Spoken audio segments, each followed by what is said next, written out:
আবহাওয়ার খবর জানাতে এবার বরগুনা থেকে যুক্ত হচ্ছেন সহকর্মী শাহ আলী। শাহ, বরগুনায় বৃষ্টিপাত কেমন হচ্ছে এবং জনজীবনে এর প্রভাব কতটা পড়েছে?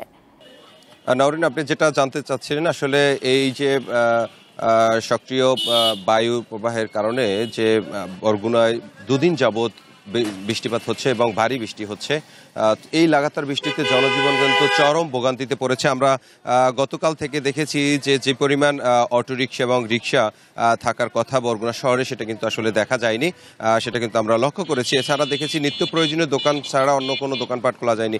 বিশেষ করে এই বৃষ্টির কারণে উপকূলীয় জেলায় যে মাছ ধরা ট্রলারগুলো, আপনারা জানেন যে প্রায় 40,000 মৎস্যজীবী রয়েছেন এই বরগুনায়। তারা অনেকেই 3 নম্বর সংকেত দেওয়ার পরে তারা কিন্তু কিনারায় চলে আসছেন এবং এই মুহূর্তে আসলে মাছ ধরার একদম মৌসুম, সেই মাছ কিন্তু আসলে ধরতে পারছেন না। এতে আসলে মাছের দামও কিন্তু বৃদ্ধি পাচ্ছেন। একদিকে যেরকম যারা খেটে খাওয়া মানুষগুলো তারা বাইরে বের হতে পারছেন না এবং তারা তাদের পরিবার পরিজন নিয়ে কিন্তু যে বিপাকে পড়েছে সেটা কিন্তু দেখেছি। বিশেষ করে যে আমাদের যে এখানে যে পায়রা নদী এবং বিষখালী নদীর পাড়ে যে বেড়িবাঁধগুলো রয়েছেন, সেখানে বেড়িবাঁধে ইতিমধ্যে কিন্তু পানি টইটুম্বুর হয়ে গেছে। অনেক জায়গায় পানি প্রবেশ করেছে, যারা গতকালকে দেখেছি রান্নাবান্নাও করতে পারেনি। পানিতে খাল বিল এবং পুকুর কিন্তু তলিয়ে গিয়েছেন এবং এখানে যারা এই কৃষক রয়েছেন এখন কিন্তু ধান কাটার সময় এবং সেই ধান কাটার সময় কিন্তু কৃষকরা ধান কাটতে পারছেন না। ধান কিন্তু পানির মধ্যে নিমজ্জিত হয়েছে। এতটাই বৃষ্টি, যে বৃষ্টি মুষলধারে বৃষ্টি হয়েছে, এই সিজনে এতটা বৃষ্টি আসলে এই উপকূলীয় মানুষ কখনোই দেখেননি।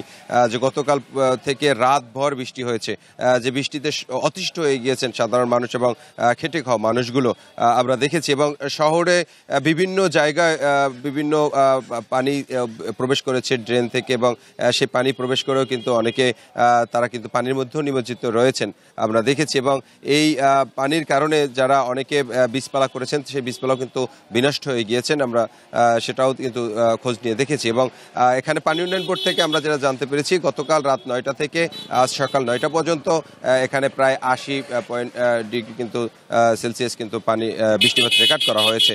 বরগুনা থেকে এই ছিল আমার কাছে বৃষ্টির সর্বশেষ তথ্য। বরগুনা থেকে জানাচ্ছিলেন সহকর্মী শাহ আলী।